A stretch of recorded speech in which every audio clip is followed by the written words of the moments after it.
Special rule of passive voice का आज हम बात कर रहे हैं। जनरल रूल्स तो हम बता चुके हैं। ये स्पेशल रूल्स में सबसे पहले हम एक पॉइंट लिखवा चुके हैं कि यदि किसी पैसिव वॉइस किसी एक्टिव वॉइस का स्टार्टिंग यदि V1 से होता है तो उसे पैसिव बनाने के लिए सबसे पहले उसके पहले लेट लगा देना है। वही हम यहाँ लिख दिए हैं कि यदि V1 से स्टार्ट होने वाले एक्टिव वॉइस को पीवी में यानी पैसिव वॉइस में बदलते समय उसे लेट से स्टार्ट करना चाहिए। सबसे पहले क्या जोड़ देना है, लेट लगा देना है।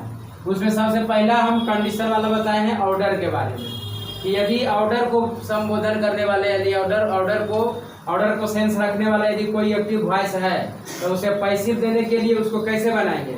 तो सबसे पहले तो हम लोग सेंसोलॉजी से समझ गए कि V1 प्लस ऑब्जेक्ट रहेगा तो उसे हम क्या करेंगे कि लेट लगा देंगे। सबसे पहले हम एक्टिव से पैसिव बदलने के लिए लेट स्ट्रक्चर में डालेंगे, ऑब्जेक्ट जो रहेगा उसको डालेंगे। उसके बाद में हम बी भर, चूंकि यहाँ V1 होता है इसलिए बी भर के रूप में हम इसके यहाँ बी का इस्तेमाल करेंगे और जो V1 रहेगा उसको V3 में लगा देंगे। उसके अलावा यदि डॉट डॉट का मतलब हो रहा है कि यदि कोई तीसरा शब्द या कोई भी वर्ड्स आ जाए उसे आराम से वैसे ही छोड़ देंगे, उससे हमें कोई जरूरत नहीं है। यहाँ पे दूसरे प्रकार से भी ऑर्डर वाले सेंटेंस को दूसरी तरह से भी बना सकते हैं। उसका स्ट्रक्चर ये है कि यू आर ऑर्डर्ड टू। अब यू आर ऑर्डर टू देने के बाद जो भी कोई अगला शब्द एक्टिव वॉइस का सेंटेंस रहेगा उसको सीधा सीधा इसमें रख देना है, कोई चेंजिंग नहीं करना है। अच्छा, वो इसका एग्जांपल हम दिए, bring a chair for me. आप यहाँ से देख लीजिए, सबसे पहले ब्रिंग का मतलब क्या हुआ, ये V1 है। ए चेयर मतलब क्या हुआ, ऑब्जेक्ट। फॉर मी के हाथ, for you, for children, for किसी भी प्रकार के वर्ड्स आ जाए उसे हमें कोई जरूरत नहीं है। बस हमारे पास जो कंसेप्ट है वैसी को लगाएंगे। यहाँ लेट लगा दिए, सबसे पहले अकॉर्डिंग टू स्ट्रक्चर लेट लगा दिए। फिर यहाँ जो ऑब्जेक्ट था, ऑब्जेक्ट हम यहाँ डालते थे तो यहाँ जो ऑब्जेक्ट है वहाँ हम डाल दिए, चेयर। बी जोड़ते थे यहाँ बी जोड़ दिए। उसके बाद में जो भी यहाँ पर मेन वर्ब था वही मेन वर्ब का V3, यहाँ मेन वर्ब ब्रिंग तो इसका V3 प्राउड हो गया। फॉर मी जैसे था वैसे लिख दिए, हमको कोई चेंजिंग उसमें विशेष कुछ नहीं करना है। उसके बाद में दूसरा जो प्रकार के जो इसका स्ट्रक्चर था, you are ordered to sticker चिपका देना। ये एक तरह से स्टिकर का काम करता है। बस जैसी, लेकिन इसमें कॉमन सेंस लगाना पड़ेगा कि ये सेंटेंस हमको सजेशन कर रहा है, ऑर्डर दे रहा है, रिक्वेस्ट कर रहा है। It is depend on your sense. If you are not able to understand what sense the sentence says, it means you should convert into passive with this structure. It means you should use at first let, after object, and then you should use B verb के रूप में हमको B देना है। उसके बाद में V3 जो भी थर्ड सब वर्ड्स रहेगा उसको लगा दें।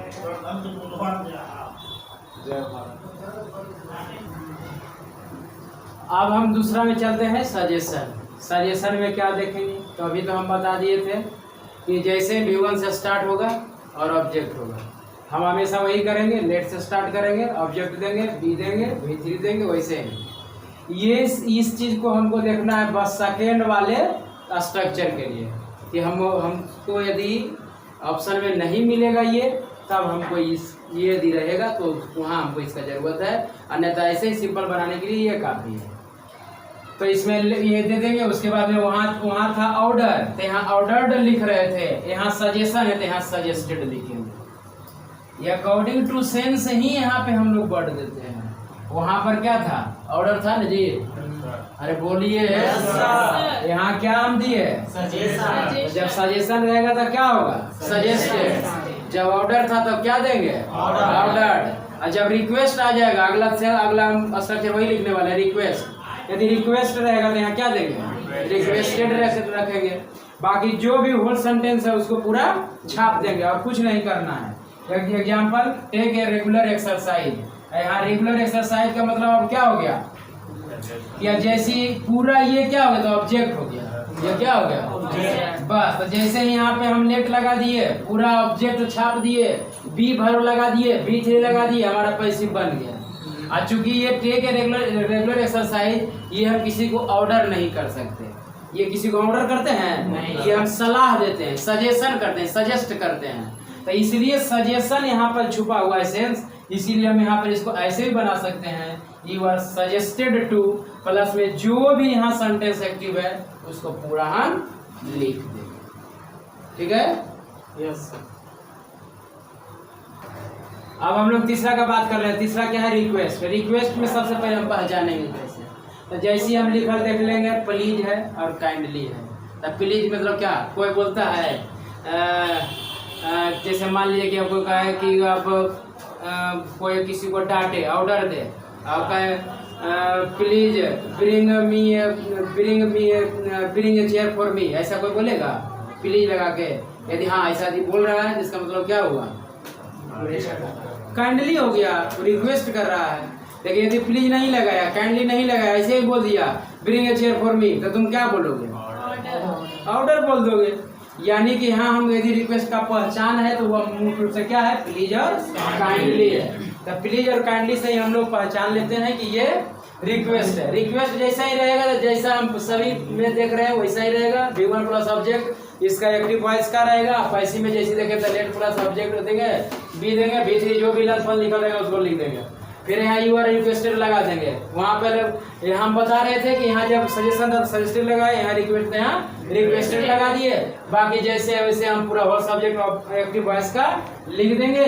और लिखने के बाद में जब हम एग्जाम्पल का बात कर लेते हैं, देखो प्लीज लगा हुआ है, प्लीज V1 ऑब्जेक्ट, इस सब से हमको कोई जरूरत नहीं है। ये जो डॉट डॉट लाइन है वही डॉट के जगह पर ये सब, उस सबसे हमको कोई जरूरत नहीं है। जैसे वो एक्टिव में रहेगा, पैसे में भी उसी तरह से हम उसको छाप देंगे, कोई टेंशन नहीं है। उसके बाद में लेट मी लगा, जिसे लेट लगा दी सबसे पहले। यहाँ जो ऑब्जेक्ट है, हाँ कंफ्यूजन यहाँ पर हो सकता है कि मी को सर जब सब्जेक्ट बना रहे हैं तो उसको मी को नहीं देंगे, लेकिन वो गड़बड़ कर लेगा। काहे गड़बड़ कर लेगा? कि उसको शादी पता नहीं है कि लेट के बाद जब भी आता है तो ऑब्जेक्टिव केस आता है। जब लेट के बाद क्या आता है? Objective case. जैसे तुम लोग ऐसे ही बोलते ट्रांसलेशन बनाता है ना जी, मुझे जाने दो, तो क्या बनाता है? लेट मी गो। क्या था? लेट आई गो नहीं। नाउन है तो लेट नाम को हो सकता है, नाउन है तो बात अलग है। लेकिन यदि हम प्रोनाउन इस्तेमाल करेंगे तो प्रोनाउन के बदले में हम क्या देंगे? हमेशा प्रोनाउन का कौन सा केस? Objective case. हाँ, वहाँ जब भी आएगा तो ऑब्जेक्टिव केस आता है। लेट के बाद ऑब्जेक्टिव केस में आता है। लेट के बाद लेट के बाद कंफ्यूजन। हाँ, कंफ्यूजन नहीं होना चाहिए।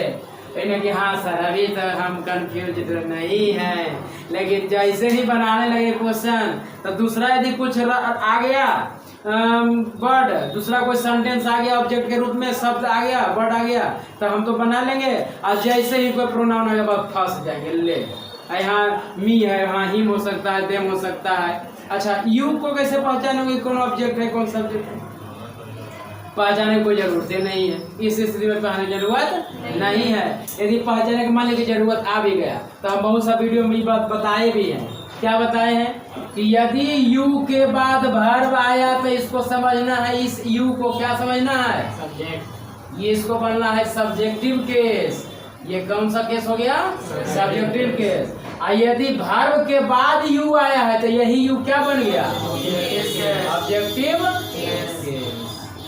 बात समझ में आया? तो वहाँ पर समझ, लेकिन यहाँ कोई काम है नहीं, यहाँ तो सीधा सीधा छप आ जाएगा, कोई मतलब ही नहीं है, वहाँ कुछ चुर है। तब यहाँ पर हम लोग कभी आई में चेंज नहीं कर देंगे। जब भी करेंगे तो क्या चीज में लाएंगे? ऑब्जेक्टिव केस ही रखेंगे। बाकी ऑब्जेक्टिव केस दे दिए, ऑब्जेक्ट दे दिए, बी दे दिए, V3 दे दिए, बाकी जो लंच पंजा वाले उसको छाप दिए। अकॉर्डिंग टू स्ट्रक्चर ये जैसे स्टिकर है उसको चिपका दिए, यू आर रिक्वेस्टेड टू। बाकी whole sentence of active voice का पूरा उसमें छापा छपी कर देना है। कोई इसमें दिमाग विशेष नहीं लगाना है।